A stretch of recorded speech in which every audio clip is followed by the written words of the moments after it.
আমি রিয়াকা ma'am, biology teacher. আজকে আমি শুরু করতে চলেছি ট্যাক্সোনমি এবং ট্যাক্সোনমিক হায়ারার্কি।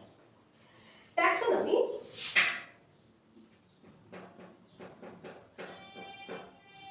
এবং ট্যাক্সোনমিক হায়ারার্কি। তো ট্যাক্সোনমি কথাটা তোমরা ছোটবেলায় আশা করি সবাই শুনেছো। ট্যাক্সোনমি কথাটার মানে হচ্ছে, ট্যাক্সোনমি কথাটি এসেছে ট্যাক্সিস কথাটা থেকে। আর ট্যাক্সিস কথার মানে হচ্ছে অ্যারেঞ্জমেন্ট। অ্যারেঞ্জমেন্ট মানে কোনো কিছুকে গুছিয়ে রাখা। এবং নোমস কথাটার অর্থ হচ্ছে, নোমস কথাটার অর্থ হচ্ছে নিয়ম। তাহলে কি বোঝা যাচ্ছে? ট্যাক্সিস কথাটার অর্থ হচ্ছে অ্যারেঞ্জমেন্ট এবং নোমস কথাটার অর্থ হচ্ছে নিয়ম। তার মানে আমরা এখানে বলতে পারি ট্যাক্সোনমি কথা কাকে বলবো, তা বলতে পারি নিয়ম মেনে কোনো কিছুকে গুছিয়ে রাখাকেই বলা হয় ট্যাক্সোনমি। তাহলে আমরা কাকে গুছিয়ে রাখবো? এখানে আমরা পড়ছি জীবেদের সম্পর্কে, বিভিন্ন ধরনের উদ্ভিদ এবং প্রাণীদের সম্পর্কে।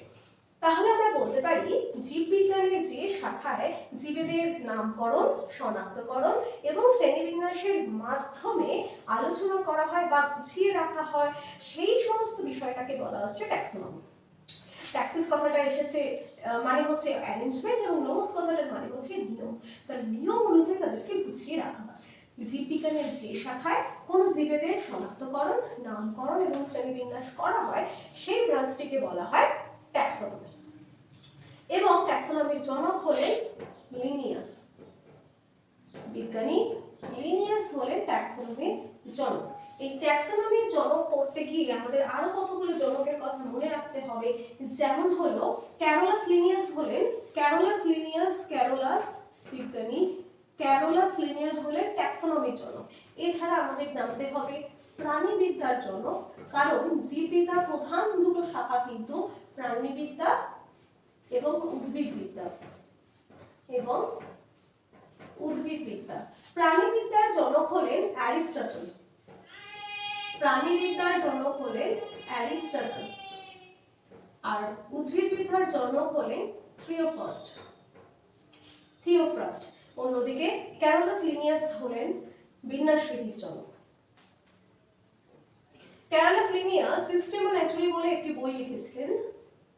সিস্টেমা ন্যাচুরালি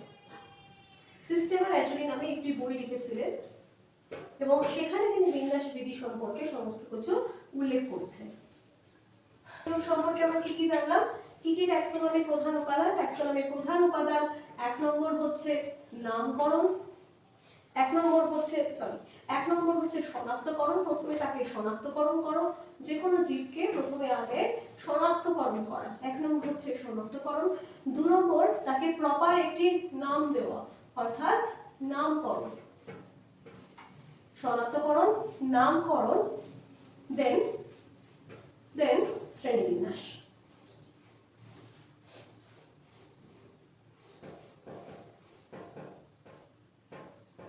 কিভাবে কাজটি করা হয়? প্রথমে যখন আমরা কোনো নতুন জীব বা কোনো পুরনো জীবকে দেখব, তখন আগে আইডেন্টিফাই করব। কিভাবে? না সেটি গাছ, না সেটি প্রাণী। যদি প্রাণী হয় তাহলে প্রাণীদের কি কি বৈশিষ্ট্য তার মধ্যে আছে। আর যদি উদ্ভিদ হয় তাহলে বাইরে থেকে দেখে যদি বুঝতে পারি সেটি একটি উদ্ভিদ, তাহলে তার মধ্যে কি কি বৈশিষ্ট্য আছে সেটা আমাকে আগে দেখে নিতে হবে। ধরে নিলাম সে যেটি আমি শনাক্ত করছি সেটি একটি প্রাণী। প্রাণী আইডেন্টিফাই করার পর তাহলে তাকে একটা নাম দিতে হবে। তাহলে স্পেসিফিক নাম যদি তার না থাকে, তাহলে সারা বিশ্বে তাকে চিনবে কি করে?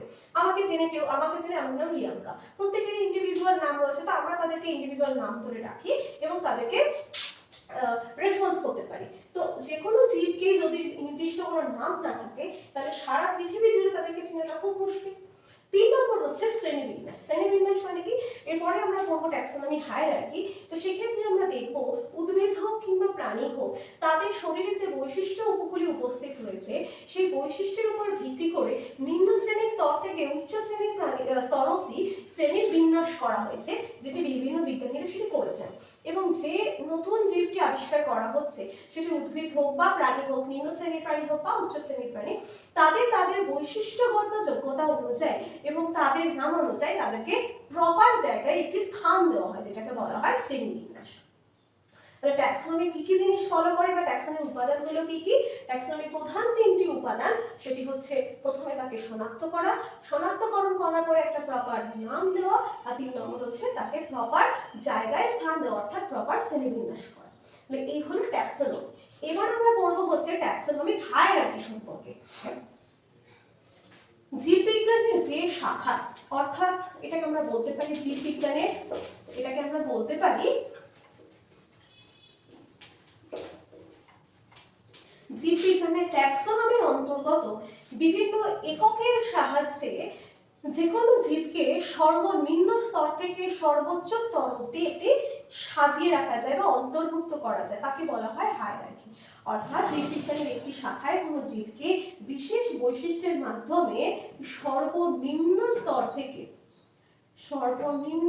থেকে সর্বোচ্চ স্তরে একটি অন্তর্ভুক্ত করা হয় বা জায়গা দেওয়া হয়, সেই জিনিসটাকে বলা হয় ট্যাক্সোনমিক হায়ারার্কি। এইটি বিজ্ঞানী লিনিয়াস প্রথম আবিষ্কার করেছিলেন বলে তার নাম অনুযায়ী লিনিয়ার হায়ারার্কিও বলা হয়। এই লিনিয়ার হায়ারার্কিতে 7টি ধাপ আছে, 7টি ধাপ। লিনিয়ার হায়ারার্কি শুরু করেছিলেন প্রথমে রাজ্য, তার নিচে পর্বত, তার নিচে শ্রেণী, তার নিচে বর্গ, তার নিচে গোত্র, তারপর গণ এবং প্রজাতি। অর্থাৎ 1 2 3 4 5 6 7 7 স্টেপস বা 7টি ধাপ রয়েছে লিনিয়ার হায়ারার্কিতে। কি কি? রাজ্য, পর্বত, শ্রেণী, বর্গ, গোত্র, গণ এবং প্রজাতি, যেটি আজকের দিনে এখনো সেম ফলো করা হয়। এটাকে আমরা কিভাবে বুঝবো? যদি আমরা নিজেদেরকে ধরে নিই, আমাদের প্রত্যেকেরই নাম এবং টাইটেল রয়েছে, তাহলে গণকে ধরে নিলাম নাম আর প্রজাতিকে ধরে নিলাম টাইটেল। আমরা প্রত্যেকেই ভারতবর্ষে বসবাস করি, তাহলে ভারতবর্ষকে ধরে নিলাম রাজ্য, ঠিক আছে? ভারতবর্ষ না, পশ্চিমবঙ্গ ধরে নিই, তাহলে রাজ্য ধরে নিলাম পশ্চিমবঙ্গ ভারতবর্ষের মধ্যে। পশ্চিমবঙ্গের মধ্যে ধরে নিলাম পর্বত, ধরে নিলাম উত্তর 24 পরগনা জেলা। উত্তর 24 পরগনা জেলার মাধ্যমে কেউ বিভিন্ন ধরনের মিউনিসিপ্যালিটিতে বসবাস করে, আমি ধরে নিলাম আমার মিউনিসিপ্যালিটি পানিহাটি। পানিহাটি মিউনিসিপ্যালিটির আন্ডারে বিভিন্ন অনেকগুলো ওয়ার্ড রয়েছে, আমার ওয়ার্ড ধরে নিলাম 11। এই বিভিন্ন ওয়ার্ডের মধ্যেও আবার ছোট ছোট গলিতে ভাগ করা, তো আমি ধরে নিলাম এই 11 নম্বর ওয়ার্ডে আমার বাড়ি গান্ধীনগর। এই গান্ধীনগরের মধ্যে আমার বাড়ি করবাড়ি, এবং সেই বাড়িতে আমার গণ হচ্ছে আমি রিয়াঙ্কা এবং আমার টাইটেল প্রজাতি হচ্ছে কর। তাহলে এইভাবে যদি আমি আমার নাম আমার টাইটেল দিই, আমি প্রপার অ্যাড্রেসটা দিই পুরো পশ্চিমবঙ্গের মধ্যে, কেউ আমাকে কোথাও খুঁজে পেতে কোনো অসুবিধা হবে না। ঠিক তেমন ভাবে এই হায়ারার্কিটাকে সেম করা বা হায়ারার্কিটাকে তৈরি করেছিলেন বিজ্ঞানী লিনিয়াস, যে যদি আমরা কোনো নতুন জীবকে আবিষ্কার করি তাহলে তার প্রত্যেকটি বৈশিষ্ট্য অনুযায়ী তাকে আমরা অন্তর্ভুক্ত করতে পারবো, অথবা কোনো জীবকে অন্তর্ভুক্ত করার রয়েছে তার সম্পর্কে যদি কোনো ইনফরমেশন জানার দরকার হয় তাহলেও আমরা খুব সহজে খুঁজে বার করতে পারবো। এখানে যদি একটা ছোট্ট এক্সাম্পল আমি মানুষ নিয়ে নিই, একটি মানুষ নিয়ে নিই, মানুষ অর্থাৎ আমরা, আমাদের সায়েন্টিফিক নেম হচ্ছে হোমো সেপিয়েন্স। হোমো সেপিয়েন্স হচ্ছে মানুষের সায়েন্টিফিক নেম। তাহলে এই মানুষের সায়েন্টিফিক নেম, মানুষকে যদি আমি এবারে এই যোগ্যতা অনুযায়ী একটু অন্তর্ভুক্ত করে দিই বায়োলজিতে বা ট্যাক্সোনমিতে, তাহলে কিভাবে করব? তাহলে আমি গণে তার নামটা লিখবো হোমো এবং প্রজাতিতে লিখবো সেপিয়েন্স। হয়ে গেল। তাহলে মানুষের রাজ্য কি? রাজ্য হচ্ছে অ্যানিমালিয়া। রাজ্য, এগুলো আমরা সব ডিটেলসে একটু পরেই পড়বো, পরে ক্লাসে, তো আমরা এখন জেনে নিচ্ছি। রাজ্য হচ্ছে অ্যানিমালিয়া। অ্যানিমালিয়া মানে হচ্ছে যে রাজ্যে সমস্ত প্রাণীরা অন্তর্ভুক্ত। এরপরে হচ্ছে পর্ব হচ্ছে কর্ডাটা, অর্থাৎ আমাদের মেরুদণ্ড রয়েছে মানে ভার্টিব্রাল কলাম রয়েছে, এই মেরুদণ্ড নোটোকর্ড থেকে এসেছে, সেই জন্য আমরা কর্ডাটা পর্বের অন্তর্গত। কর্ডাটা পর্বের অন্তর্ভুক্ত হওয়ার পরে আমাদের শ্রেণী হচ্ছে ম্যামেলিয়া।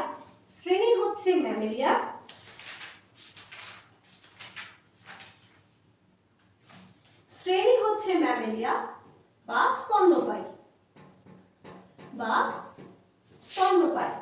এই স্তন্যপায়ী প্রাণী হওয়ার পরেও বর্গ রয়েছে আমাদের প্রাইমেটস মানে আমরা মানুষেরা যত বানর প্রজাতি রয়েছে তাদের রিলেটিভ। হনুমান, বানর, শিম্পাঞ্জি, গরিলা, তাদের সবার হচ্ছে আমরা ফ্যামিলি মেম্বার্স। তারপরে গোত্রে চলে আসবো হোমিনিডি। গোত্র হচ্ছে হোমিনিডি, তারপরে নাম এবং তারপর প্রজাতি, অর্থাৎ গণ এবং প্রজাতি। তো এইভাবে আমরা মানুষকে বা আমাদের নিজেদেরকে একটি স্থানে বসাতে পারি পৃথিবীতে জীববিজ্ঞানের শাখায় বা ট্যাক্সোনমিক্যাল অ্যারেঞ্জমেন্ট অনুযায়ী। এরকম বিভিন্ন উদ্ভিদ, যত প্রাণী এবং উদ্ভিদ আছে প্রত্যেকেরই এরকম ট্যাক্সোনমিক হায়ারার্কিক্যাল একটা পজিশন বা একটা অবস্থা রয়েছে, যাকে নতুন কাউকে যদি আবিষ্কার করি তাকেও অন্তর্ভুক্ত করা যায়, আবার পুরনো কাউকে যদি খোঁজার চেষ্টা করি খুব সহজেই খুঁজে পাওয়া যায়। মানে সিম্পল এক্সাম্পল নিয়ে নাও, আমাদের বুকশেলফে বিভিন্ন ধরনের বই রয়েছে, Bengali, history, geography, science, maths, তার সাথে স্টোরি বুক, তার সাথে বিভিন্ন রকমের থ্রিলার বুক, যে যেরকম বই পড়তে পছন্দ করে। তো আমরা যদি সব বইকে এক জায়গায় রেখে দিই, আমরা কি চট করে বই খুঁজে পাবো যেটা আমাদের প্রয়োজন? পাবো না। কিংবা নতুন করে বই কিনে আনলাম, তাকেও যদি আমরা ওই একগুচ্ছ বইয়ের মধ্যে রেখে দিই, দুদিন পরে তাকে খুঁজে পাবো। কিন্তু আমরা যদি বুকশেলফটাকে খুব সুন্দর করে সাজিয়ে গুছিয়ে রাখি, তাহলে আমরা ইজিলি বই খুঁজে পাবো। যেমন বাংলা বই এক জায়গায়, ম্যাথসের বই এক জায়গায়, সায়েন্স এক জায়গায়, স্টোরি বুক এক জায়গায়। তো ইজিলি আমার যদি এখন স্টোরি বুক পড়তে ইচ্ছে হয়, আমি জানি আমার বুকশেলফের কোথায় স্টোরি বুক আছে, আমি একটা বের করে আনতে পারবো। কিংবা যদি উল্টোটা হয়, আমি যদি নতুন কোনো স্টোরি বুক কিনি, তাহলে সেই স্টোরি বুকের বুকশেলফে স্টোরি বুক রাখার জায়গায় আমি তাকে নতুন করে রেখে দিতে পারবো। ঠিক একই রকম ভাবে আমরা যে কোনো জিনিসই যদি গুছিয়ে রাখতে পারি, তাকে একটা প্রপার নাম দিয়ে সাজিয়ে গুছিয়ে বিন্যাস করে রাখতে পারি, তাহলে খুব সহজেই তার সম্পর্কে কোনো ইনফরমেশন আমি পেতে পারবো এবং নতুন কাউকে আবিষ্কার করার পরেও তার ইনফরমেশন অনুযায়ী তাকে আমি তার প্রকৃত জায়গাটা দিতে পারবো। বিজ্ঞানী লিনিয়াস এটি করেছিলেন, সেই জন্য বিজ্ঞানী লিনিয়াসের নাম অনুযায়ী ট্যাক্সোনমিক হায়ারার্কিকে বলা হয় লিনিয়ার হায়ারার্কি। মানে এই একটি আমরা যেটা পড়লাম সেটা হচ্ছে লিনিয়ার হায়ারার্কি। এবার আমরা যেটা পড়বো সেটা হচ্ছে দ্বিপদ নামকরণ। অর্থাৎ এই ট্যাক্সোনমিক হায়ারার্কি পড়তে গিয়ে আমরা পড়েছি বা ট্যাক্সোনমি পড়তে গিয়ে আমরা পড়লাম ট্যাক্সোনমির একটা উপাদান হচ্ছে নামকরণ। তো এই নামকরণটাকে বিজ্ঞানীরা দিয়ে বলেছেন দ্বিপদ নামকরণ, তার কারণ দুটি পদ দিয়ে নামটি তৈরি করে। যদি আমাদের নিজেদের নাম দিয়ে আমরা এক্সাম্পল দিই, যে আমরা নাম এবং টাইটেল লিখি, সেক্ষেত্রে দিয়ে কিন্তু আমরা বোঝাতে পারবো যে সাইন্টিফিক নেমের এরকম দুটো পদ আছে, একটা গণ এবং একটা প্রজাতি। সেটা হচ্ছে দ্বিপদ নামকরণ। দ্বিপদ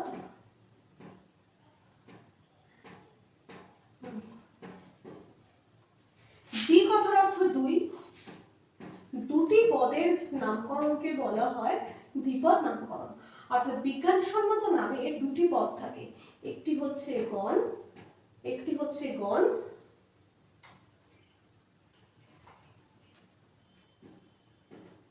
আর অপরটি প্রজাতি। যেমন এক্ষুনি আমি লিখলাম যে মানুষের বিজ্ঞানসম্মত নাম হোমো সেপিয়েন্স, গণ হচ্ছে হোমো আর প্রজাতি হচ্ছে সেপিয়েন্স। এই দ্বিপদ নামকরণ লেখার কয়েকটি বিশেষ নিয়ম রয়েছে।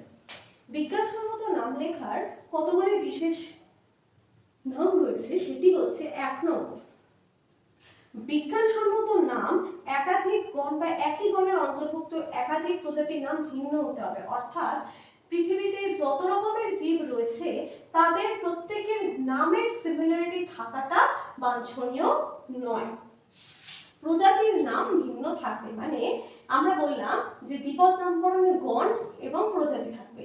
তো এই দ্বিপদ নামকরণের গণ প্রজাতির মধ্যে গণেদের নাম একই থাকতে পারে, কিন্তু প্রজাতির নাম ভিন্ন হতেই হবে।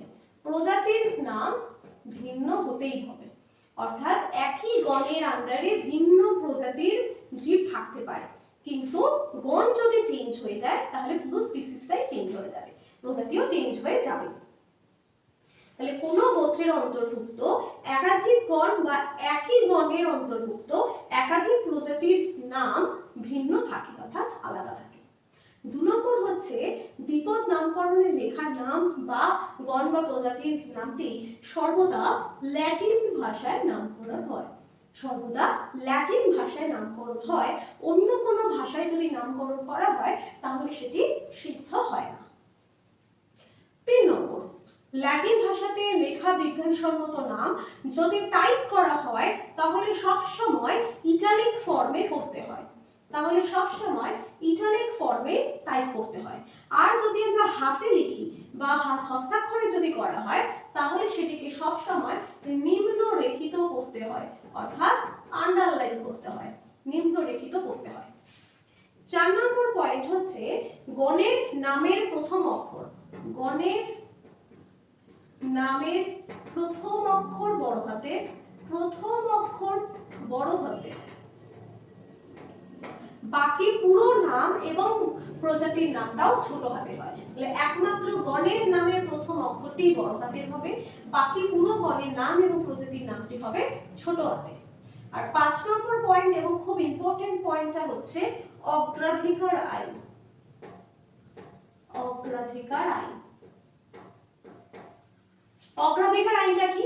অগ্রাধিকার আইনটি হচ্ছে এক রকমের অধিকার, অর্থাৎ একটি জীবকে আমি হয়তো ভারতবর্ষে বসে আবিষ্কার করলাম এবং তার একটি নামকরণ করলাম, কিন্তু সেই নামটি আমি হয়তো সেই মুহূর্তে নথিভুক্ত করলাম না। ওই একই জীবকে আরো কয়েক বছর পরে হয়তো অন্য কোনো দেশে অন্য কোনো বিজ্ঞানী আবিষ্কার করলেন এবং তিনি আবিষ্কার করার পর সে তার দেওয়া নামটিকে নথিভুক্ত করলেন, এবং কিছুদিন পরে যখন এই একই জিনিস নিয়ে পর্যালোচনা বা রিসার্চ করা হলো তখন দেখা গেল যে অমুক দেশে অলরেডি ওটা একজন আবিষ্কার করেছেন, অমুক দেশে একজন, অমুক দেশে একজন। তাহলে বিভিন্ন দেশে যদি বিজ্ঞানীরা আবিষ্কার করে থাকেন একই জিনিস বা বিভিন্ন জায়গায়, তাহলে প্রত্যেকেই দাবি করবে যে প্রত্যেকেই কষ্ট করে রিসার্চ করেছে, নতুন জিনিস ডিসকভার করেছে, তো কাকে প্রায়োরিটিটা দেওয়া হবে? প্রায়োরিটি তো সবাইকে দেওয়া যাবে না, কারণ যিনি বস্তু বা জীবটা তো একই, যে কোনো একজনকেই প্রায়োরিটি দিতে হবে। এই জন্য বিভিন্ন বিজ্ঞানীরা ডিসাইড করলেন যে একটি উদ্ভিদ বা প্রাণীর একাধিক নাম যদি থেকেও থাকে, সর্বপ্রথম যে নামটি লিপিবদ্ধ বা সিদ্ধ করবেন সেই নামটি গৃহীত হবে। অর্থাৎ বিভিন্ন জায়গায় বসে বিভিন্ন বিজ্ঞানীরা কোনো জীবের বিভিন্ন নাম দিতেই পারে, মানে একটা জীবের একাধিক নাম হয়তো হতে পারে, কিন্তু যে বিজ্ঞানী সর্বপ্রথম সেই নামটিকে খাতায় সিদ্ধ করবে বা বৈজ্ঞানিক রেকর্ডে সিদ্ধ করবে সেই বিজ্ঞানীকে অগ্রাধিকার আইন বা প্রায়োরিটিটা দেওয়া হবে। এটি হলো অগ্রাধিকার আইন বা law of priority. Law of priority. আর লাস্ট পয়েন্ট হচ্ছে যে বিজ্ঞানী কোনো জীবকে আবিষ্কার করবে সেই বিজ্ঞানীর শর্ট নেম ওই লেখার মানে সায়েন্টিফিক নেম লেখার পরে তার নামটি লেখা যাবে। যেমন বিজ্ঞানী লিনিয়াস আবিষ্কার করেছিলেন সিংহের সায়েন্টিফিক নেম প্যান্থেরা, প্যান্থেরা লিও, প্যান্থেরা লিও, প্যান্থেরা লিও। তো প্যান্থেরা লিও লেখার পর লিনটা ছোট করে লেখা যায় বা লিনিয়াস ছোট করে লেখা যায়, তার কারণ বিজ্ঞানী লিনিয়াস এটি আবিষ্কার করেছিলেন সেই কারণে। তো এখানে লেখা যায় লিনিয়াস, যেহেতু বিজ্ঞানী লিনিয়াস এটি আবিষ্কার করেছিলেন। তো বিজ্ঞানী এখানে আমরা সায়েন্টিফিক নেমস যখন লিখবো এটা মনে রাখবো প্রথম অক্ষরটা বড় হাতে, বাকি সম্পূর্ণটা ছোট হাতে। যখন হাতে লিখবো তখন এটিকে নিম্নরেখিত করব আলাদা আলাদা করে, কিন্তু বিজ্ঞানীর নামের নিচে কোনো নিম্নরেখিত হবে না, কারণ বিজ্ঞানীর নামটি সায়েন্টিফিক নেম নয়। তো এই হলো আমাদের ট্যাক্সোনমির দ্বিপদ নামকরণ লেখার পদ্ধতি। তো আরেকবার রিভাইজ করে নিই। দুটি পদ নিয়ে বিজ্ঞানসম্মত নাম লেখা হয় বলে একে বলা হয় দ্বিপদ নামকরণ, একটি গণ এবং একটি প্রজাতি। এই গণ এবং প্রজাতির মধ্যে বলা হয় যে কোনো গোত্রের অন্তর্ভুক্ত একাধিক গণ বা একই গণের অন্তর্ভুক্ত একাধিক প্রজাতি ভিন্ন হয়। তার মানে গণের নাম তো আলাদা হবে, কিন্তু একই গণের নাম হওয়া সত্ত্বেও ভিন্ন প্রজাতির নাম হতে পারে।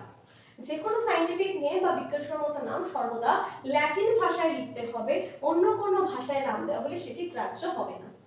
ইটালিক ফর্ম, যদি টাইপিং করা হয় কম্পিউটারে কোনো সায়েন্টিফিক নেম তাহলে সেটি ইটালিক ফর্মে লিখতে হবে, এবং যদি আমরা হাতে লিখি তাহলে সেটিকে সর্বদা নিম্নরেখিত করতে হবে।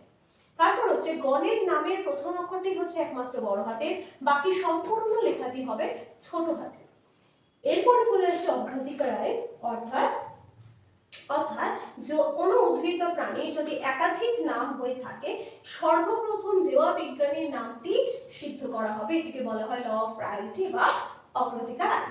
এছাড়া যে বিজ্ঞানী কোনো জীবের সায়েন্টিফিক নামটি দিচ্ছেন সেই বিজ্ঞানী চাইলে তার নামটি সায়েন্টিফিক নামের শেষে লিখতেই পারে বা লেখা যায়। এই হচ্ছে দ্বিপদ নামকরণ লেখার নিয়মাবলী। এতদূর পর্যন্ত আমরা পড়লাম ট্যাক্সোনমিক হায়ারার্কি, তার আন্ডারে নামকরণ অর্থাৎ বিপদ নামকরণ, শনাক্তকরণ এবং শ্রেণীবিন্যাস। এবার আমরা ডিটেলসে যাব হচ্ছে শ্রেণীবিন্যাস সম্পর্কে পড়াশোনা করতে।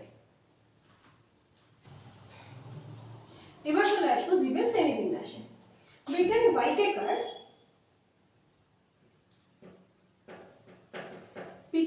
হোয়াইটেকার 1969 খ্রিস্টাব্দে পুরো জীবজগৎকে, টোটাল জীবজগৎকে 5টি ভাগে ভাগ করেন। 5টি ভাগে ভাগ করেন, কি কি? অর্থাৎ 5টি রাজ্যে ভাগ করেন।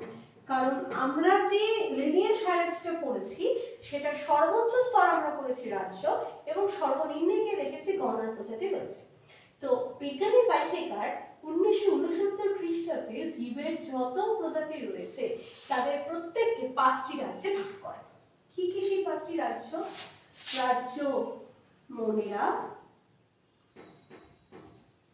রাজ্য প্রোটিস্টা,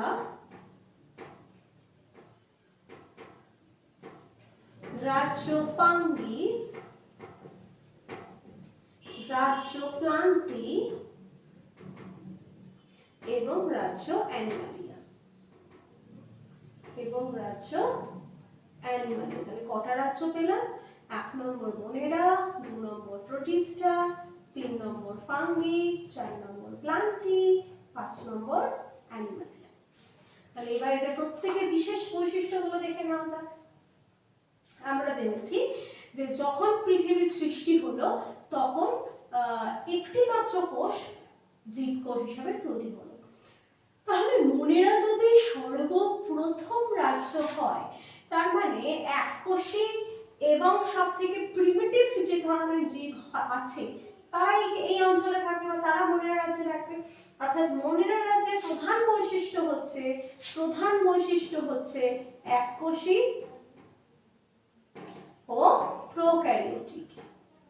এককোষী ও প্রোক্যারিওটিক, তার মানে প্রিমিটিভ নিউক্লিয়াস এবং এককোষীযুক্ত জীব। এবং এরা আণুবীক্ষণিক, অর্থাৎ এদেরকে আমরা খালি চোখে দেখতে পাবো না, খুবই ছোট।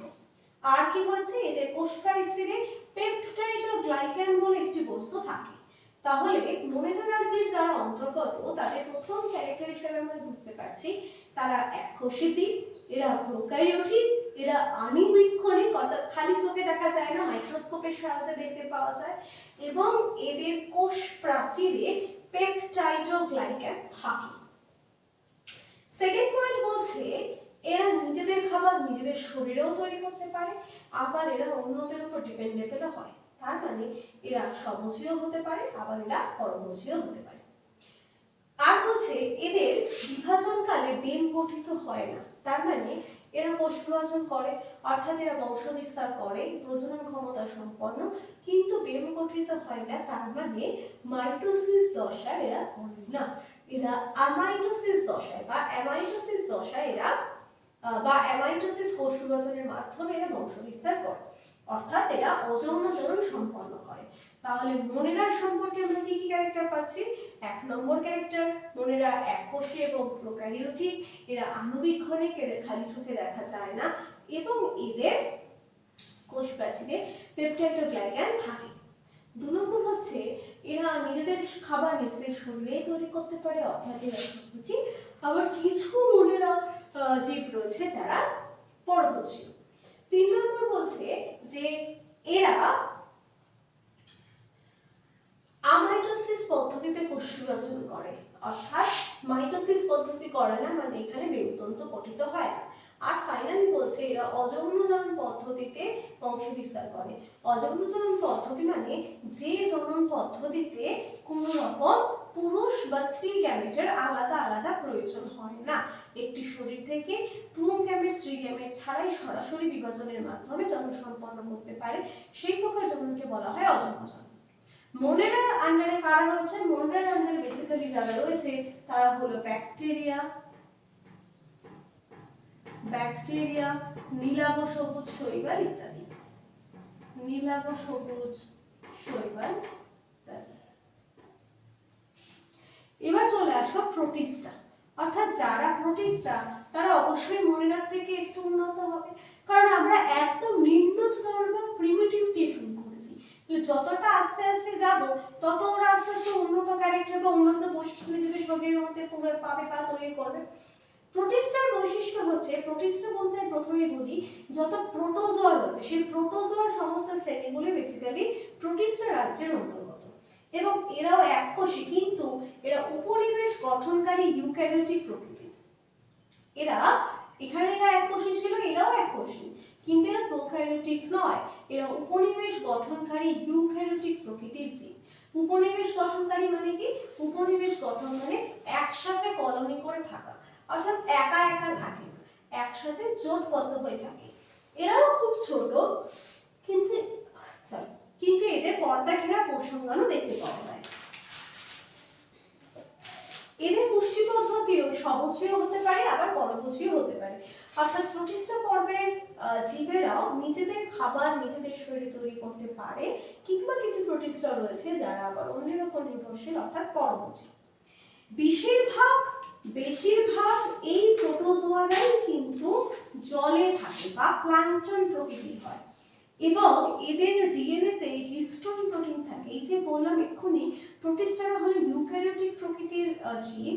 ইউক্যারিওটিক মানে কি? এদের নিউক্লিয়াসটা উন্নত, অর্থাৎ নিউক্লিয়াসের মধ্যে নিউক্লিয় পর্দা, নিউক্লিওলাস, নিউক্লিওপ্লাজম এবং নিউক্লিওরেটিকুলাম বা প্রোটিন জালিকা উপস্থিত। এই এতগুলো জিনিস আছে বলে এরা ইউক্যারিওটিক। এবং এই ইউক্যারিওটিক নিউক্লিয়াস শুধু নয়, এদের নিউক্লিয়াসের মধ্যে হিস্টোন প্রোটিনটাও দেখতে পাওয়া যায়, যেই হিস্টোন প্রোটিনটা দিয়ে ডিএনএ তৈরি হয়। এরা অযৌন এবং যৌন দুই প্রকার জননী সম্পন্ন করতে পারে। এদের উদাহরণ হচ্ছে ইউগ্লিনা, অ্যামিবা, প্যারামিসিয়াম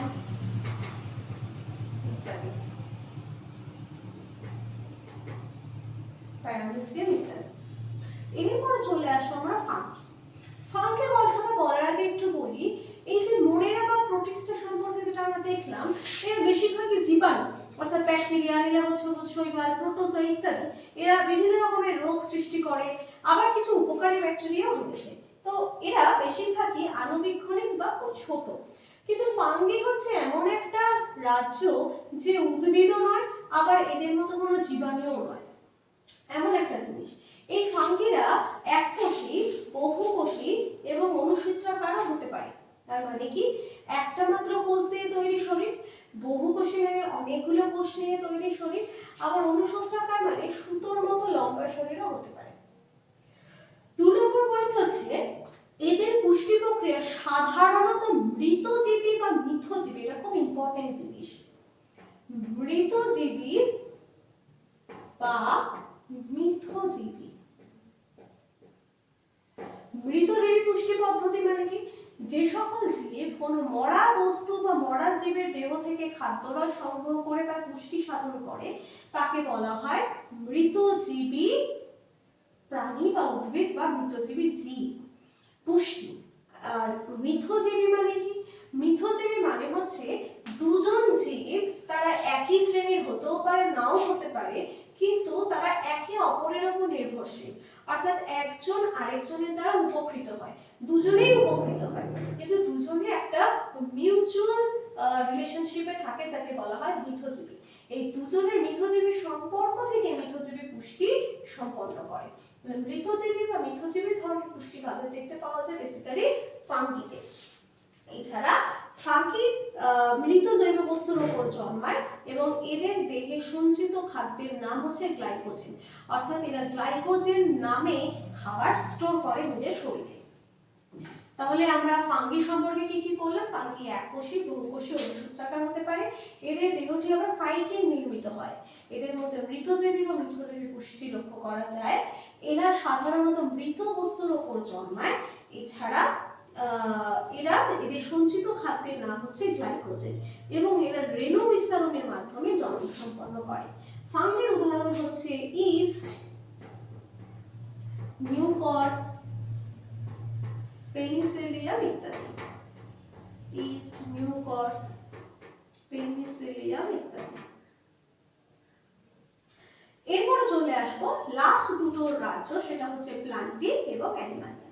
প্লান্টি মানে হচ্ছে পৃথিবীতে যত উদ্ভিদ প্রজাতি রয়েছে এই উদ্ভিদ প্রজাতিরা যার আন্ডারে বা যে রাজ্যের আন্ডারে তাকে আমরা বলি প্লান্টি। অর্থাৎ পৃথিবীতে যত রকমের উদ্ভিদ নিম্ন শ্রেণী থেকে যত বড় উদ্ভিদ আছে এরা সবাই প্লান্টির আন্ডারে। তাহলে প্লান্টির বৈশিষ্ট্য কি হবে? এরা বহুকোষী, এরা ইউক্যারিওটিক প্রকৃতির, এরা অযৌন এবং যৌন জনন উভয় সম্পন্ন করতে পারে, এরা স্বভোজী প্রকৃতির। কিছু কিছু উদ্ভিদ রয়েছে যারা পরভোজী বা পরজীবী হয়। এছাড়া আর কি কি দেখতে পারি? এদের দেহে কলা গঠিত হয়, এদের পুষ্পাঞ্জলিতে সেলুলোজ আছে, এরা শাখা প্রশাখা যুক্ত, এরা চলনে সক্ষম, এরা উত্তেজনায় সাড়া দেয়, ইত্যাদি ইত্যাদি। তো এই হচ্ছে প্লান্টি। তাহলে প্লান্টির বৈশিষ্ট্য বা যেমন উদ্ভিদের বৈশিষ্ট্য বলতে গেলে আমরা কি কি পয়েন্ট হিসেবে বলবো? বা বহুকোষী, ইউক্যারিওটিক প্রকৃতির, যৌন এবং অযৌন উভয় প্রকার জনন সম্পন্ন করতে পারে, আর এদের কোষ প্রাচীরে সেলুলোজ থাকে বা সেলুলোজ নিয়ে তৈরি, এদের দেহে কলা দিয়ে তৈরি এবং এরা জলে এবং স্থলে উভয় জায়গাতেই বসবাস করে। প্লান্টি যে কোনো উদ্ভিদের নাম, আম গাছ, জাম গাছ, ছোট গাছ যে কোনো তুলসী গাছ, ধান, চারা গাছ ইত্যাদি। তো যে কোনো ধরনের গাছের এক্সাম্পলই হচ্ছে প্লান্টি। তো সেই প্লান্টির আবার খুব ছোট ছোট যেমন শৈবাল, স্পাইরোগাইরা, এরাও আবার প্লান্টির আন্ডারে। আবার বড় গাছ, বট গাছ, জাম গাছ, এরাও প্লান্টির আন্ডারে। তাহলে ছোট মাইক্রোস্কোপিক বা খুব ছোট উদ্ভিদ থেকে খুব বড় উদ্ভিদ সবাই হচ্ছে রাজ্য প্লান্টির আন্ডারে। আর লাস্ট রাজ্য আমরা পড়বো সেটা হচ্ছে অ্যানিমালিয়া। অ্যানিমালিয়া কথাটা এসেছে অ্যানিমাল থেকে। প্লান্টি কথাটা যেমন এসেছে প্লান্ট থেকে, অ্যানিমালিয়া কথাটা এসেছে অ্যানিমাল থেকে। অর্থাৎ আমাদের পৃথিবীতে যত ধরনের প্রাণী রয়েছে সেই সমস্ত ধরনের প্রাণীদের একত্রে বলা হয় অ্যানিমালিয়া। অ্যানিমালিয়ার কি বৈশিষ্ট্য? এরাও বহুকোষী, এরাও ইউক্যারিওটিক প্রকৃতির, তবে এরা পরভোজী। বিভিন্ন ধরনের পরভোজী পুষ্টি সম্পন্ন করে। সেটা মিথজীবী হতে পারে, পরজীবী হতে পারে, শিকার হতে পারে বা পরজীবী হতে পারে ইত্যাদি। যে কোনো ধরনের পরভোজী ধরনের পুষ্টি সম্পন্ন করে হচ্ছে অ্যানিমালিয়া।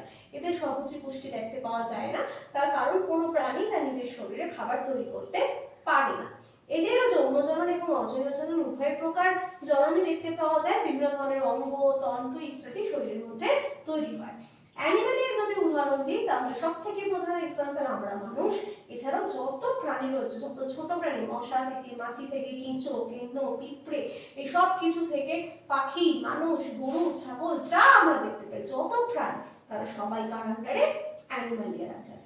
তাহলে এই হলো বিজ্ঞানী ওয়াইটেকারের আবিষ্কৃত 5টি রাজ্য, মনেরা, প্রোটিস্টা, ফাঙ্গি, প্লান্টি এবং অ্যানিমালিয়া। এই জায়গাগুলো থেকে প্রত্যেকের ক্যারেক্টারগুলো খুব ভালো করে পড়বে, কারণ পরীক্ষায় যেগুলো বিশেষ বিশেষ ক্যারেক্টার আমি বললাম, সেই বিশেষ ক্যারেক্টার দিয়ে হয়তো কোয়েশ্চেন দিয়ে 4টে অপশন দিয়ে দিল যে এই ক্যারেক্টারটি কাদের থাকে। যেমন ফাঙ্গিদের দেহটি কাইটিন নির্মিত থাকে, অন্যদিকে প্রোটিস্টার ক্ষেত্রে আমরা দেখলাম যে এরা বিভিন্ন ধরনের পুষ্টি সম্পন্ন করতে পারে, স্বভোজী হয়, পরভোজীও হতে পারে, জনন পদ্ধতি। প্লান্টের ক্ষেত্রে, অ্যানিমালের ক্ষেত্রে, তো প্লান্টের অ্যানিমালের থেকে মনেরা, প্রোটিস্টা, ফাঙ্গির যে বৈশিষ্ট্যগুলো আমরা পড়লাম সেই বৈশিষ্ট্য এবং উদাহরণ দিয়ে পরীক্ষার প্রশ্নটা খুব বেশি আসে। প্লান্টি আর অ্যানিমালিয়ার যে বৈশিষ্ট্য আমরা পড়লাম, এরপরে আমরা প্লান্টি এবং অ্যানিমালের শ্রেণীবিন্যাস আরো ডিটেলসে পড়বো। তো সেই ভাগগুলো থেকে পরীক্ষায় প্লান্টি এবং অ্যানিমালিয়ার সম্পর্কে প্রশ্নটা বেশি আসবে। তো এইগুলো আমরা বললাম রাজ্য সম্পর্কে, 5টি রাজ্য। এরপরে আমরা পড়বো যে রাজ্য প্লান্টি এবং রাজ্য অ্যানিমালিয়ার বিভিন্ন রকমের শ্রেণীবিন্যাস আর তাদের শ্রেণীবিন্যাস সম্পর্কে ডিটেলসে। ব্রায়োফাইটাদের কলিড, ফাইলিড, রাইজয়েড থাকে এবং তার সাথে সাথে এদের উভয়চর উদ্ভিদ বলা হয়। এরপরে দেখবো যে শৈবাল যখন আমরা পড়েছি আমরা দেখেছি শৈবালদের কোনো রকম সংবহন তন্ত্র বা সংবহন কলাতন্ত্র নেই। ব্রায়োফাইটাদের ক্ষেত্রে আমরা দেখবো যে জটিল কোনো সংবহন কলাতন্ত্র নেই, তবে সরল প্যারেনকাইমা দেখতে পাওয়া যায়। সরল প্যারেনকাইমা দেখতে পাওয়া যায়। তাহলে আমরা ব্রায়োফাইটাদের ক্ষেত্রে কি কি এক্সাম্পল পয়েন্টগুলো পড়লাম, যেগুলো ইম্পর্টেন্ট। ব্রায়োফাইটারা শৈবালের থেকে একটু বেশি উন্নত এবং এদের কাণ্ডের সদৃশ কলিড থাকে। ফাইলিড হচ্ছে পাতার মতো সদৃশ একটি অঙ্গ এবং এদের মূল থাকে না, মূলের পরিবর্তে রাইজয়েড থাকে। এছাড়া ব্রায়োফাইটাকে বলা হয় উভয়চর উদ্ভিদ, অর্থাৎ ব্রায়োফাইটা সাধারণত ভিজে জায়গায় বা জলজ জায়গায় জন্মায়, কিন্তু যখন নিষেকের সময় হয় তখন জলের প্রয়োজন হয়, তাই ব্রায়োফাইটাদের বলা হয় উভয়চর উদ্ভিদ। এছাড়া ব্রায়োফাইটাদের জটিল কোনো সংবহন কলাতন্ত্র উপস্থিত থাকে না, তবে সরল প্যারেনকাইমা উপস্থিত থাকে। ব্রায়োফাইটার ক্ষেত্রে আমরা উদাহরণ পড়ব রিক্সিয়া। রিক্সিয়া হচ্ছে থ্যালাস প্রকৃতির। থ্যালাস মানে হচ্ছে সমাঙ্গদেহী। আচ্ছা, সমাঙ্গদেহীর ইংরেজি টার্মটাও পড়ে রাখা খুব প্রয়োজন, তার কারণ বাংলাতে প্রশ্ন হলেও কিন্তু কিছু কিছু ইংরেজি টার্ম দিয়ে দেয়। যেমন থ্যালাস, থ্যালাসকে বাংলায় বলে সমাঙ্গদেহী, অর্থাৎ রিক্সিয়া হচ্ছে এক প্রকার ব্রায়োফাইটার উদ্ভিদ যাদের মূল কাণ্ড পাতা বিভাজিত নেই। এছাড়া আর কি কি এক্সাম্পল করবো? এছাড়া করবো আমরা পোগোনেটাম, পোগোনেটাম, ফিউনেরিয়া ইত্যাদি। এদের কাণ্ড এবং পাতা থাকে। ফিউনেরিয়া এরা মস প্রকৃতির উদ্ভিদ, মস। তো ব্রায়োফাইটাকে মস বর্গ বলা হয়, মস বর্গ, অর্থাৎ মস জাতীয় উদ্ভিদেরা এই পর্বে থাকে। তাহলে এই হলো ব্রায়োফাইট। আমরা অ্যালগি পড়লাম, ব্রায়োফাইটা পড়লাম, এবার হলো টেরিডোফাইটা বা ফার্ন বর্গ। তার মানে টেরিডোফাইটা অ্যালগি এবং ব্রায়োফাইটা থেকে আরো বেশি উন্নত হবে, অ্যালগি এবং ব্রায়োফাইটা থেকে এরা আরো বেশি উন্নত হবে।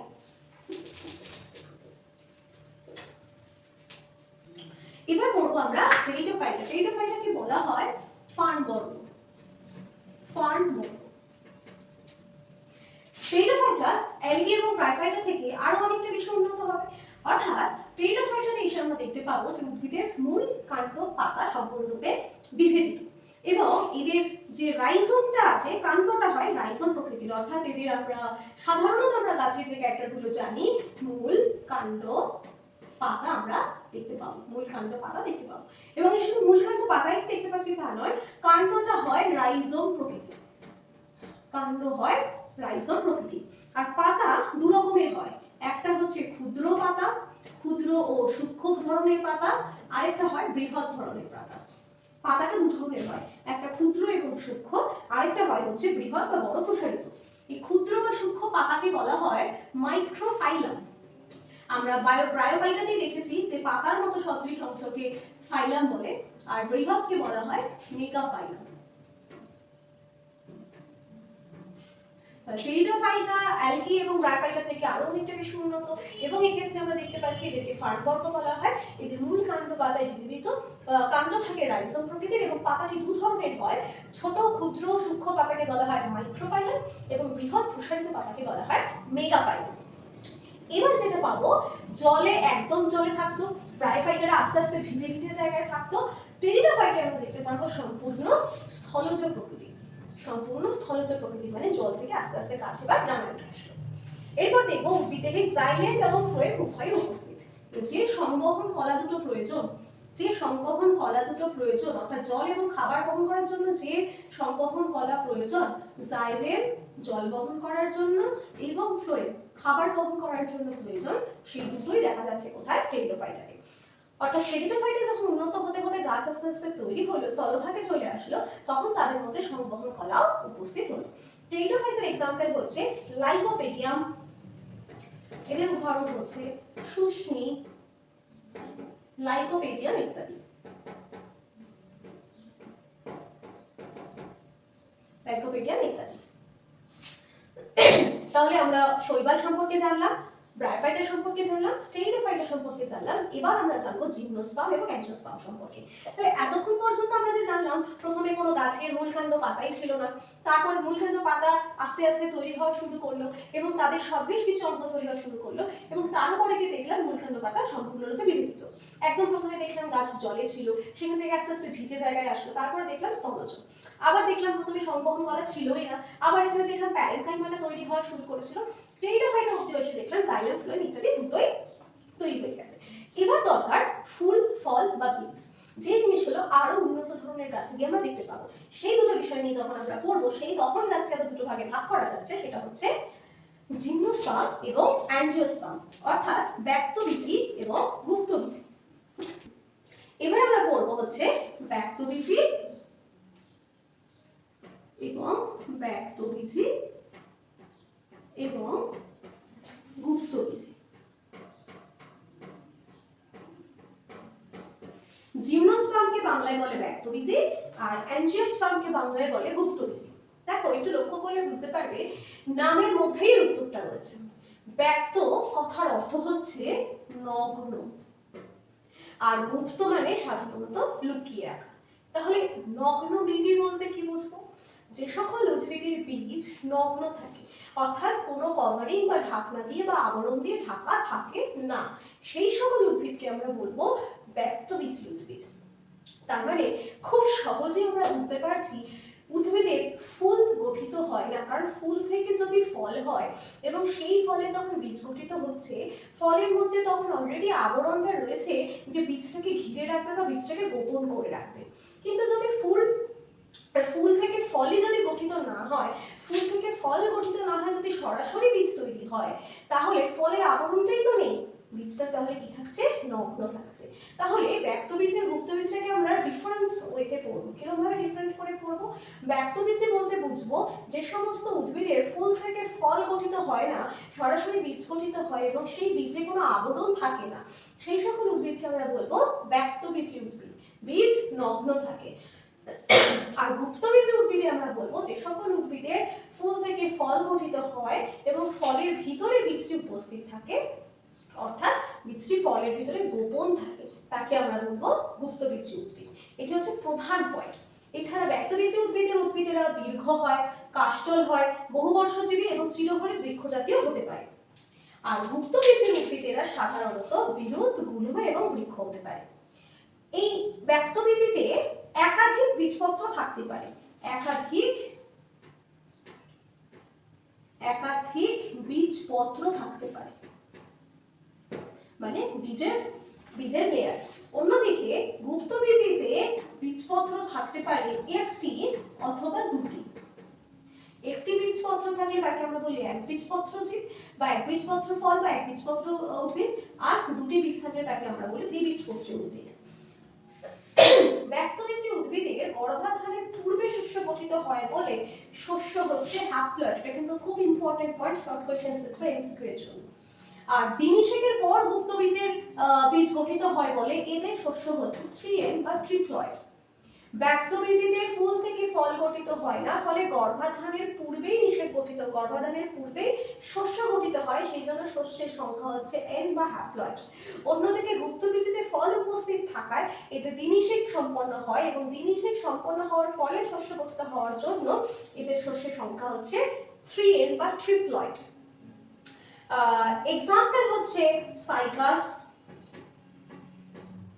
নিটাম ইত্যাদি, পাইনাস ইত্যাদি। অন্যদিকে গুপ্তবীজী আম, জাম, কাঁঠাল, ধান, গম, মটর ইত্যাদি।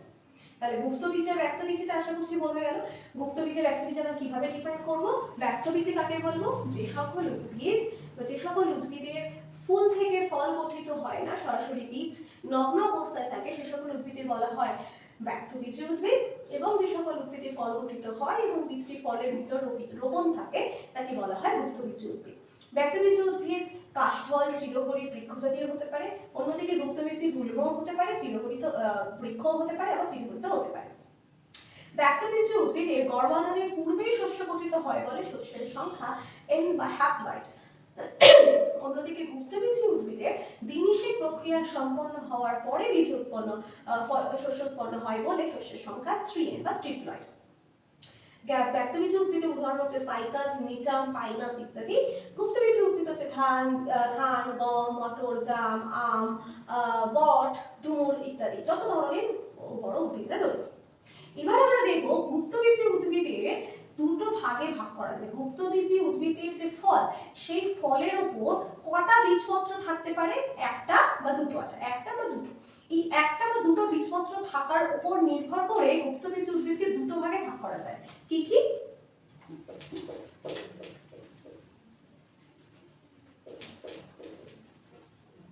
কি কি সেটা? একবীজপত্রী এবং দ্বিবীজপত্রী।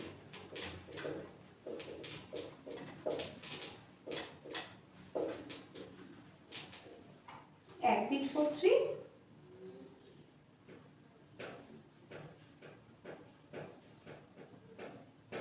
এবং দ্বিবীজপত্রী।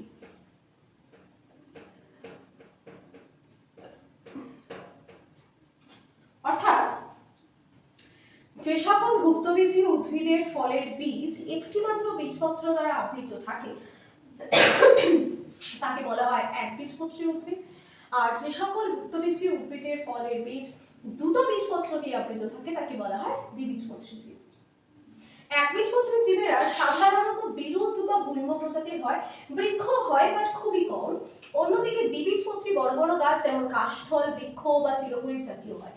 একবীজপত্রীর কাণ্ডটা শাখাহীন থাকে, আর দ্বিবীজপত্রী উদ্ভিদের শাখা প্রশাখা যুক্ত থাকে।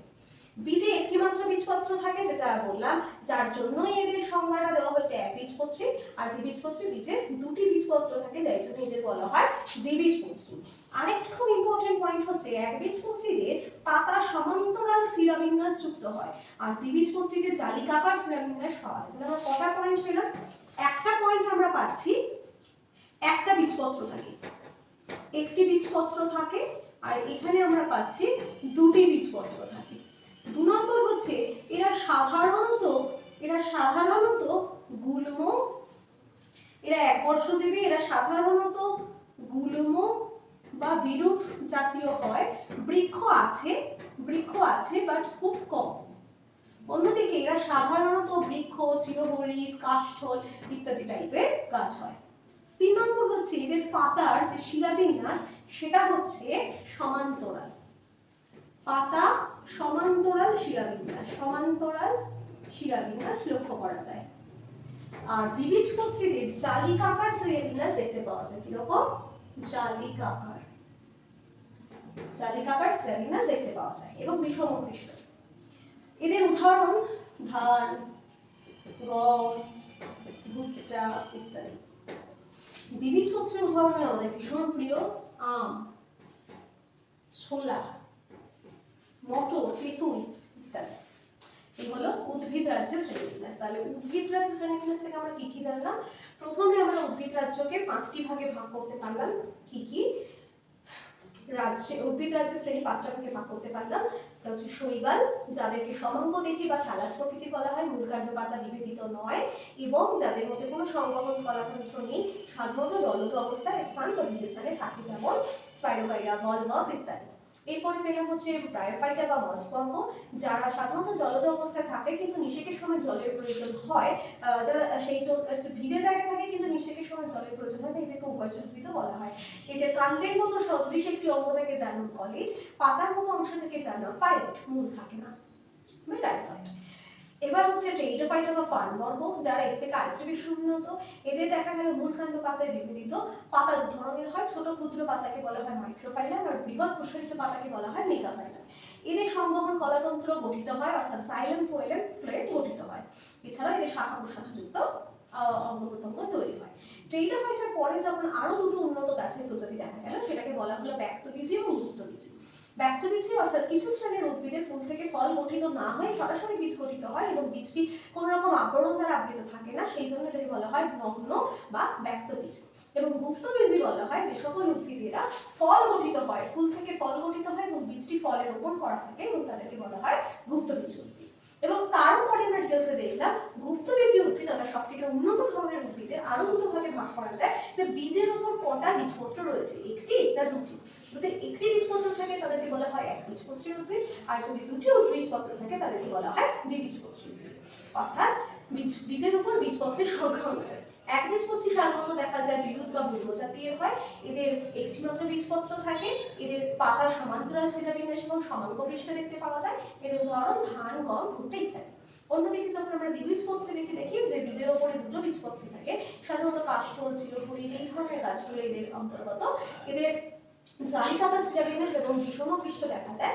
এছাড়া এদের এক্সাম্পল হিসাবে আমরা পড়ছি আম, জাম, কাঁঠাল, যত বড় বড় গাছ আছে, এছাড়া ছোলা, মটর ইত্যাদি। তো এতদূর অবধি আমরা ডিটেলসে পড়লাম উদ্ভিদ রাজ্যের শ্রেণীবিন্যাস। এবার আমরা শুরু করবো প্রাণী রাজ্যের শ্রেণীবিন্যাস। Welcome students to WBJEE NGM। আমি রিয়াঙ্কা ম্যাম, বায়োলজি টিচার। আজকে আমরা শুরু করতে চলেছি প্রাণী বিভাগের যে শ্রেণীবিন্যাসটা আমরা পড়ছিলাম তার পরবর্তী ভাগ নিমাটোডা থেকে। আজকে আমরা পড়বো নিমাটোডা। নিমাটোডার আগে আমরা পড়েছি পরফেরা, নিডারিয়া, টিনোফোরা এবং প্লাটিয়াম রিঞ্জেস। এবং আমরা এই পর্বগুলো পড়ার সময় দেখেছি পরিফেরা হচ্ছে সবথেকে পুরনো বা প্রাচীনতম প্রাণীর পর্ব, এবং সেখানে দেখেছিলাম তাদের ক্যারেক্টার হিসেবে তারা হচ্ছে দ্বিস্তরী অ্যানিমাল, একটোডার্ম এবং এন্ডোডার্ম রয়েছে, এবং তাদের স্তরের মাঝখানে, দুটো স্তরের মাঝখানে রয়েছে মেসেনকাইম। এছাড়া খুব ইম্পর্টেন্ট পয়েন্ট করেছিলাম যে পরিফেরাদের শরীরে অসংখ্য সূক্ষ্ম সূক্ষ্ম ছিদ্র থাকে যাদের বলা হয় অস্টিয়া, এবং একটি বড় ছিদ্র থাকে যার নাম অস্কিউলাম। এছাড়া এদের কোয়ানোসাইট কোষ দেখতে পাওয়া যায়। নিডারিয়াদের ক্ষেত্রে আমরা পড়েছিলাম যে সিলেন্ট্রন দেখতে পাওয়া যায়, মিডোপ্লাস্ট কোষ থাকে, দ্বিস্তরী অ্যানিমাল কিন্তু মেসোগ্লিয়া থাকে এবং সিলেন্ট্রন থাকে। টিনোফোরা যখন আমরা পড়েছি দেখেছি একটি বিশেষ কোষ থাকে কোলোব্লাস্ট, এবং এদের কোষিকা থাকে মুখছিদ্র বরাবর, এদের 8টি সমদূরত্বে কমপ্লেট থাকে। প্লাটিহেলমিনথেস পরে আমরা দেখেছি চ্যাপ্টা কৃমিদের কথা, অর্থাৎ এই পর্বে যে প্রাণীগুলো তারা সবাই কৃমি এবং চ্যাপ্টা, এবং তাদের রেচন অঙ্গ আমরা পড়েছি ফ্লেম কোষ। এছাড়াও আমরা পড়েছি তারা ত্রিস্তরী অ্যানিমাল, অর্থাৎ একটোডার্ম, এন্ডোডার্ম, মেসোডার্ম থাকে কিন্তু সিলম অনুপস্থিত। এরপর যখন আমরা নিমাটোডা পড়ব তখন আমরা দেখব এই পর্বের প্রাণীরা আরেকটু বেশি উন্নত। নিমাটোডার আরেকটা নাম হচ্ছে অ্যাস্কেলমিনথেস। নিমাটোডার আরেকটা নাম অ্যাস্কেলমিনথেস, অর্থাৎ আগে এদের অ্যাস্কেলমিনথেসে বলা হতো। হেলিমিনথেস কথাটার মানে হচ্ছে কৃমি, অর্থাৎ যেরকম আমরা প্লাটিহেলমিনথেসের কথা বলেছি সেটা চ্যাপ্টা কৃমি। এখানে হেলমিনথেস বলতে এরাও কৃমি, নিমাটোডা পর্বের প্রাণীরাও হচ্ছে কৃমি, কিন্তু অ্যাস্কেলমিনথেস মানে প্রায় গোল কৃমি বা গোদ কৃমি যে কৃমিগুলো রয়েছে তারা হচ্ছে নিমাটোডা বা অ্যাস্কেলমিনথেসের আন্ডারে। এদের ক্ষেত্রে আমরা বিশেষ বৈশিষ্ট্য পড়বো, এরা ত্রিস্তরী অ্যানিমাল, একটোডার্ম, এন্ডোডার্ম, মেসোডার্ম তিনটেই রয়েছে, কিন্তু কিন্তু এদের ছদ্মসিলম উপস্থিত। ছদ্মসিলম বা সিউডোসিলম। তো সিলম কাকে বলে আমরা গত ক্লাসে পড়েছিলাম, সিলম হচ্ছে এই হচ্ছে একটোডার্ম, এই হচ্ছে এন্ডোডার্ম, এবং তার মাঝখানে মেসোডার্ম ঘিরে আবৃত যে বডি ক্যাভিটি রয়েছে সেই বডি ক্যাভিটিকে বলা হচ্ছে সিলম। সেই বডি ক্যাভিটিটাকে বলা হচ্ছে সিলম। একটু ভালো করে আঁকি, এটা হচ্ছে এন্ডোডার্ম, আর এই মেসোডার্ম দিয়ে ঘেরা এক ধরনের বডি ক্যাভিটি রয়েছে বা গহ্বর, তাকে বলা হচ্ছে সিলম। কিন্তু ছদ্ম মানে কি, যে ছদ্মবেশ ধারণ করে থাকে, অর্থাৎ দেখতে সিলমের মতো বাট সিলম নয়, তাকে আমরা বলছি অ্যাস্কেলমিনথেস। তাহলে আমরা অ্যাস্কেলমিনথেসকে এখানে কিভাবে শেয়ার করব? অ্যাস্কেলমিনথেসকে আমরা বলবো এদের শরীরে একটোডার্ম, এন্ডোডার্ম, মেসোডার্ম তিনটে স্তর দিয়ে বিভক্ত, কিন্তু সিলম আছে ছদ্ম, প্রকৃত সিলম নেই। 2 নম্বর পয়েন্ট হিসাবে আমরা পড়বো এখানে যে এদের রক্ত সংবহন তন্ত্র নেই এবং এদের পৌষ্টিক তন্ত্র নেই, তবে এদের একজোড়া পার্শ্বীয় অঙ্গ রয়েছে, একজোড়া পার্শ্বীয় অঙ্গ রয়েছে যেটা রেচন অঙ্গ হিসাবে পরিচিত। একজোড়া পার্শ্বীয় অঙ্গ রয়েছে যেটি রেচন অঙ্গ হিসাবে পরিচিত। তবে অনুপস্থিত ক্যারেক্টারগুলো এমসিকিউ এর জন্য মনে রাখা কিন্তু খুব প্রয়োজন, তার কারণ যত উন্নত হচ্ছে এমসিকিউ গুলো এভাবে আসছে, ছদ্মসিলম কাদের আছে না নিমাটোডা বা অ্যাস্কেলমিনথেস, কিন্তু রেচন অঙ্গ, পার্শ্বীয় অঙ্গ বা রক্ত সংবহন তন্ত্র নেই, পৌষ্টিক তন্ত্র নেই, এই ক্যারেক্টারগুলো মনে রাখাটাও জরুরি।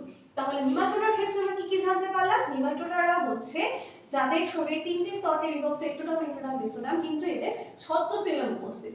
এদের রেচন অঙ্গ, পার্শ্বীয় অঙ্গ, এদের রক্ত সংবহন তন্ত্র নেই এবং এদের পৌষ্টিক তন্ত্র নেই।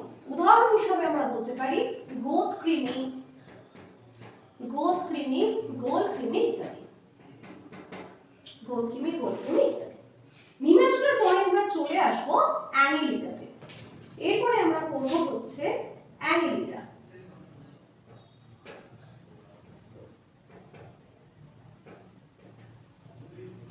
অ্যানিলিডা কথাটা এসেছে অঙ্গুরিমাল থেকে। অ্যানিলিডাকে বাংলায় বলা হয় অঙ্গুরিমাল প্রাণী, অঙ্গুরিমাল প্রাণী ছাড়া।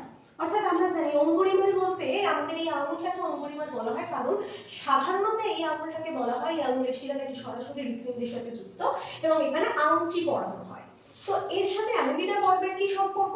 না, অ্যানিলিডা পর্বের যে সমস্ত প্রাণীরা রয়েছে তাদের শরীরে আংটির মতো খণ্ড দেখতে পাওয়া যায়, আংটির মতো অনেকগুলো খণ্ড দেখতে পাওয়া যায় এবং এই প্রত্যেকটি খণ্ডের দৈর্ঘ্য প্রস্থ সমান। অর্থাৎ যদি তোমরা কেউ কেন্দ্র দেখে থাকো, কেউ কেঁচো বা জোঁক দেখে থাকো, কেন্দ্রটা লাল কেন্দ্র দেখলে আরো ভালো করে বুঝতে পারবে। লাল কেন্দ্র বডিটা যদি এরকম হয়, এই বডিটার প্রত্যেকটা খণ্ড এরকম সিমিলার, প্রত্যেকটা খণ্ড এরকম, এটাকে বলা হয় আংটির মতো খণ্ড। আর আংটির মতো খণ্ড আছে বলেই এই পর্বের প্রাণীদের বলা হয় অ্যানিলিডা বা অঙ্গুরিমাল প্রাণী। এছাড়া এদের রক্ত সংবহন তন্ত্র বদ্ধ প্রকৃতির। রক্ত সংবহন তন্ত্র মানে সারা শরীরে যে রক্ত সরবরাহ হয় বা সংবাহিত হয় সেই সংবাহিত রক্ত পদ্ধতি বদ্ধ প্রকৃতি। এছাড়াও খুব ইম্পর্টেন্ট পয়েন্ট, প্রকৃত সিলোম দেখতে পাওয়া যায়।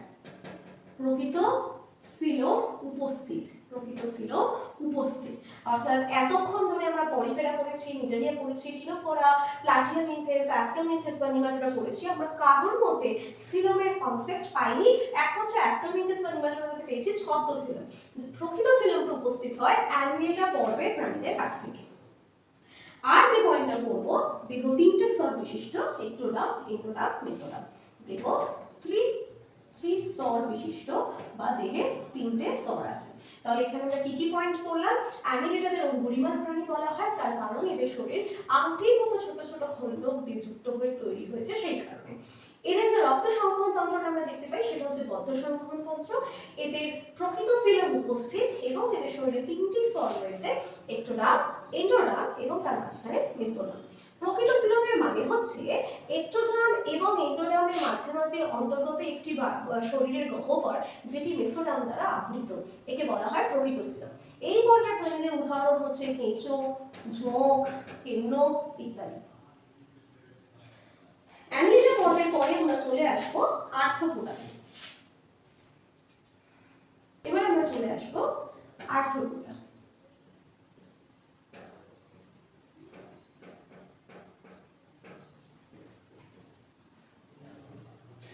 আর্থ্রোপোডা, আর্থ্রো মানে হচ্ছে জয়েন্ট, আর পোডা কথার অর্থ হচ্ছে লেগ বা পা। তার মানে যে সকল পর্বের প্রাণীদের ধীরে ধীরে আমরা দেখতে পাচ্ছি সন্ধি রূপাঙ্গ দেখতে পাওয়া যায় বা যুগ্ম উপাঙ্গ, সন্ধি রূপাঙ্গ অথবা যুগ্ম উপাঙ্গ, অর্থাৎ যে পর্বের প্রাণীরা রয়েছে, যে আর্থ্রোপোডাকে বলতে পারি আমরা জয়েন্টেড লেগ বা জয়েন্টেড পা, মানে যুগ্ম উপাঙ্গ বা সন্ধি উপাঙ্গ। যেমন আমরা যদি মশা দেখি, মাছি দেখি, আরশোলা দেখি, এদের পাগুলো দেখবো, এদের পাগুলো দেখবে এরকম ছোট ছোট ছোট ছোট টুকরো করে করে জয়েন্টে। তো প্রধান পয়েন্ট হচ্ছে এদের দেহে সন্ধি উপাঙ্গ উপস্থিত। 2 নম্বর পয়েন্ট হচ্ছে এদের শরীরের যে খোলাটা বা খোলকটা থাকে সেটি কাইটিন নির্মিত, সেটি কাইটিন নির্মিত। এবং এদের যে রক্ত সংবহন তন্ত্রটি রয়েছে সেটি হচ্ছে মুক্ত প্রকৃতি। আচ্ছা, বদ্ধ রক্ত সংবহন পদ্ধতি আর মুক্ত রক্ত সংবহন তন্ত্রের মধ্যে কি পার্থক্য রয়েছে? বদ্ধ সংবহন তন্ত্র মানে হচ্ছে শরীরের মধ্যে শিরা, উপশিরা কিংবা কোনো পাইপের মতো স্ট্রাকচার রয়েছে যার মধ্যে দিয়ে জল বা রক্ত বা পুষ্টিদ্রব্য সরবরাহ করা হচ্ছে, সেই প্রকার পদ্ধতিকে বলা হচ্ছে বদ্ধ সংবহন পদ্ধতি।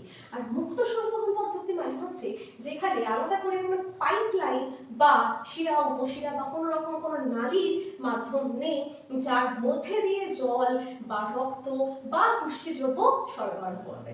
এবং সেই মুক্ত সংবহন তন্ত্র আমরা দেখতে পাই আর্থ্রোপোডাদের মধ্যে।